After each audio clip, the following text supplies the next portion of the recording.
নমস্কার বন্ধুরা, আবার একটা নতুন ব্লগ নিয়ে আপনাদের কাছে হাজির হলাম। এই যে দেখছেন, আমরা সবাই মিলে বেশ আনন্দ করতে করতে চলেছি আরেকটা আমাদের পার্টিতে। সেটা হলো আমাদেরই এক ক্লায়েন্ট, তার ছেলের উপনয়নে। তো সন্ধ্যা থেকে সবাই কাজকর্ম সেরে সবাই সেজে গুজে একদম বেরিয়ে পড়েছি। তো এই তো যাচ্ছি। আমাদের এই প্রোগ্রামটা ছিল হলো এইচআরএস ভবনে। আমরা এই চলেও এসেছি। দেখুন কত সুন্দর ডেকোরেশনটা করেছিল, পুরো ডিজনি ওয়ার্ল্ডের থিমে করেছিল। ভীষণ সুন্দর হয়েছিল ভেতরের ডেকোরেশনটা, দেখতেই পাচ্ছেন। মানে কালার কম্বিনেশন সব দিয়ে এত সুন্দর করে ডেকোরেশনটা করেছিল, মানে সেটাই আমরা দেখছিলাম, আমি ক্যামেরাবন্দি করছিলাম। তা আর দেরি না করে, কারণ সবাই একটু দূরে যাবে, আমরা ব্যারাকপুরের মধ্যে থাকলেও আর সবাই বেশ অনেকটাই দূরে যাবে, কেউ কাঁচরাপাড়ায় যাবে, কেউ শ্যামনগরে যাবে। তা আমরা দেরি না করে ফটাফট আমরা স্টার্টার কাউন্টারের দিকে এগিয়ে গেলাম। তো এখানে অনেক রকম আইটেম ছিল, তা অত রকম আইটেম তখন খাওয়া কোনোভাবেই সম্ভব ছিল না। আমরা প্রায় 8:30 পৌনে 9টার সময় ওখানে পৌঁছেছি। তাও যেটা যেটা আমাদের মনে হয়েছে একটু খাওয়ার মতন সেগুলো, যেমন আমি নিয়ে নিয়েছিলাম একটু লেমন ফিশ নিয়ে নিয়েছিলাম,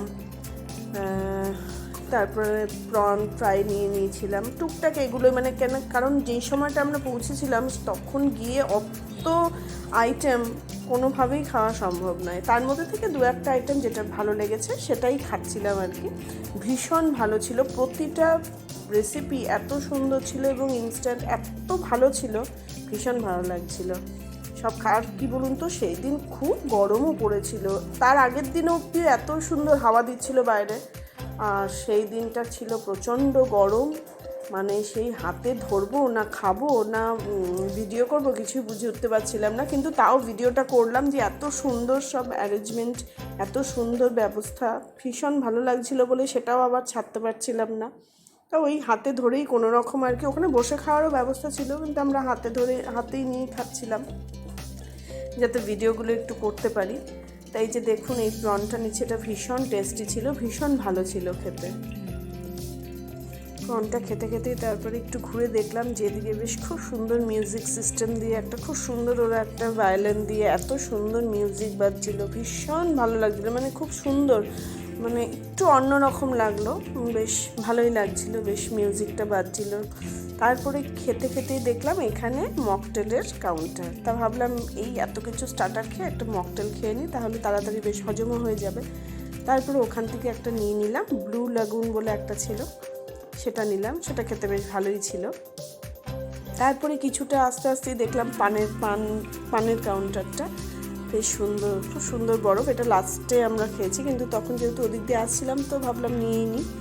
এইবার আমরা চলে গেলাম মেন কোর্সে গিয়ে নানান রকম স্যালাড ছিল, আরও অনেক রকম। কিন্তু স্টার্টার খেয়ে তখন আর মানে এত কিছু বললাম না, এত ভ্যারাইটি ছিল যে অত কিছু তখন খাওয়ার মতন পরিস্থিতিও নেই। আবার খেয়ে সবাইকে বাড়ি ফিরতে হবে। তাই চলো, আবার সবাই বললো চলো এখন এই মেন কোর্সে চলে যাই। তো এই মেন কোর্সে চলে এলাম। মেন কোর্সে ওখানে কি বলুন তো, সব ফিশের আইটেম ছিল, মাটন বা চিকেন এরকম কিছু ছিল না। কিন্তু প্রতিটি রেসিপি প্রচণ্ড ভালো ছিল, ভীষণ ভালো খেয়েছি। কিন্তু ওই অল্প করে করে একটু একটু নিতে নিতে তাতেই মনে হচ্ছিল একদম পেট পুরো একদম ভরপুর। মানে তারপরে আর যেটুখানি খেয়েছি মানে ওইটা এক্সেস হয়ে গেছে। তাও সব কিছুই মনে করেছি একটু একটু করে টেস্ট করব। তো তার মধ্যে থেকে একটু স্যালাড নিয়ে নিলাম। আর প্রথমেই ছিল হলো কচুরি ছিল, তা আমি নিই নি, কারণ অত কিছু স্টার্টার খাওয়ার পরে আর কচুরি খাওয়ার মতন কোনো রকম পজিশন ছিল না। তো প্লেন ভাত ছিল, আমি সেটাই নেব। তা আলুর দম ছিল, আমি এটা নিই নি। ওদিকে ছিল হলো ডাল মাখনি ছিল, বেশ অনেক রকম অনেক কিছু ছিল, কিন্তু এত কিছু খাওয়া কোনোভাবেই পসিবল ছিল না। তা এই তো নিয়ে নিয়েছিলাম গন্ধরাজ ভেটকি, এটা ভীষণ ভালো ছিল, খুব টেস্টি ছিল এটাও নিয়েছি। সঙ্গে একটু রাইস নিয়ে নিলাম, কারণ অত কিছু খাওয়ার পরে মনে করলাম পোলাও বা অন্য কিছু খাওয়ার থেকে প্লেন রাইস নেওয়াটাই বেটার হবে। তারপরে খেলাম হলো কচু পাতায় চিংড়ি, এটা ভীষণ ভালো ছিল খেতে, খুব টেস্টি ছিল, এটা নিয়ে নিলাম। এরপরে নিয়ে নিলাম হলো দই কাতলা, এটাও বেশ ভালো ছিল। কিন্তু পরে ভেবেছিলাম যে দই কাতলাটা না নিয়ে যদি অন্য কোনো কিছু নিতাম মনে হয় বেস্ট হতো, কিন্তু যাই হোক নিয়ে নিয়েছি, তখন আর তো কিছু করার নেই। দই কাতলা নিলাম। তারপরে ছিল হলো পোলাও, সেটা আর নিইনি, কারণ প্রথমেই আপনাদের বললাম এত খাবার যে কোনটা ছেড়ে কোনটা খাবো বুঝে উঠতে পারছিলাম না। এরপরে এক্সেসই হয়ে যাচ্ছিল, মানে যেটা খুব ভালো হয়েছিল সেটা ছাড়া আর কিছু বিশেষ নিইনি। এই একটু কাতলা মাছ নিয়ে নিয়েছি, পোলাও তো নিইনি অসম্ভব। তারপরে নিয়ে নিলাম হলো গলদা চিংড়ি। এটা কিন্তু অসাধারণ ছিল, খুব ভালো ছিল এই রেসিপিটা। চিংড়ির প্রতিকটা রেসিপি ভীষণ দারুণ দুর্দান্ত ছিল। তারপরে নিয়ে এইবার হলো বসে খাওয়ার পালা, খালি খুঁজছি যে কোথায় বসা যায়, কারণ দাঁড়িয়ে দাঁড়িয়ে আর খাওয়া যাচ্ছিল না। চলে এলাম ডেজার্ট কাউন্টারে। এবার নিচ্ছি হলো চাটনি। এখানে 2 রকমের চাটনি ছিল, আমেরও চাটনি ছিল, আবার হলো আপনার সব মিক্সড ফ্রুটস দিয়ে যেটা হয়, আমসত্ত্ব খেজুর এইসব দিয়ে। আমি তো আমসত্ত্ব খেজুর ওই চাটনিটাই নিয়েছিলাম, আমার ওটাই বেস্ট লাগে, তো ওটা নিলাম। একটু পাঁপড় নিয়ে নিয়েছি, নর্মাল পাঁপড়ই নিয়েছি, 2 রকমের পাঁপড় ছিল, তো আমি নর্মালটাই নিয়েছি, ওটাই আমার ভালো লাগে খেতে। চাটনি পাঁপড় নেওয়ার পরে চলে এলাম সুইট কাউন্টারে। সেখানে ছিল ক্রিমি চপ, কেসার কিছু একটা আইটেম, সেটা একটা নিলাম। সেটাও খেতে মোটামুটি বেশ ভালো ছিল, হালকা মিষ্টি ছিল, বেশ ভালোই ছিল খেতে। এই যে সেটা নিয়ে নিলাম। আর এখানে ছিল একটা কি, এটা লট চমচমের না, এটা একটা সন্দেশ টাইপের কিছু একটা ছিল, এটাও খেতে বেশ ভালো ছিল। তো আমরা এই যে দেখুন খাচ্ছি, ভীষণ টেস্টি ছিল, ভীষণ ভালো ছিল। তো আমাদের এক দাদা ছিল, দাদাকে বললাম আমাদের একটু ভিডিও করে দাও, আমরা খাচ্ছি।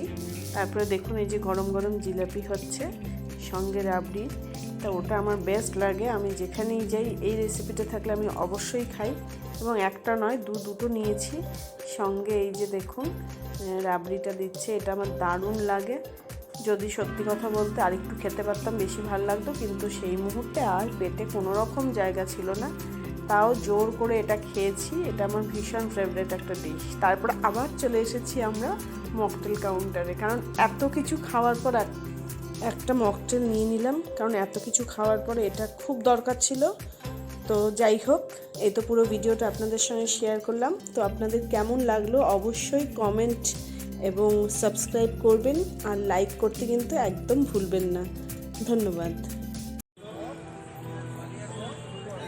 খাওয়া শেষ হয়ে গেল আমাদের, এবার আমরা গুড নাইট, বাই বাই। এইচআরএসকে গুড নাইট। ভীষণ ভালো কাটলো সন্ধ্যাটা, খুব ভালো লাগলো। হ্যাঁ, এরম যেন আবার আসে, আবার আমরা বেশ আনন্দ করতে পারি। Thank you, good night, good night, bye by.